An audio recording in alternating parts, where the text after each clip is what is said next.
So this is an interesting talker. The FDA is proposing moving those nutrition labels from the back to the front of the stuff you consume on a daily basis, though some already do it voluntarily.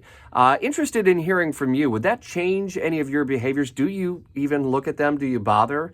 I'll admit I tend to look at least the calorie count and see things like saturated fat and some of the other processed sugars as we're thinking about what we're putting into our bodies.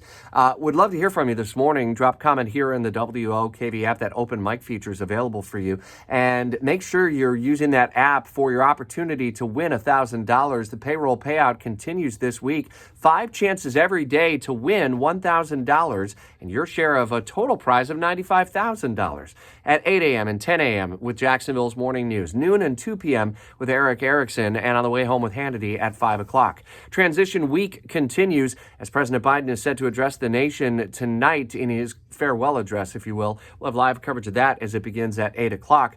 We have 2 of Florida's top names that are cabinet nominees who are headed to Capitol Hill for their confirmation hearings. Secretary of State nominee and Florida Senator Marco Rubio and Attorney General nominee, former Florida Attorney General Pam Bondi, set to face questions from senators following Pete Hegseth's 4-hour-long grilling before the Senate, or Senate committee, as he is the defense secretary nominee. Ahead of inauguration, Governor DeSantis is ordering flags across the state be flown at full staff, which would be against the presidential declaration that they be flying at half staff until January 28th in honor of the life and legacy of former President Jimmy Carter, who passed away and has since been buried. We are on top of these and other stories throughout your Wednesday edition of Jacksonville's Morning News, live and local, every weekday until 10, streaming on all devices, and of course on your car radio set to 104.5 WOKV.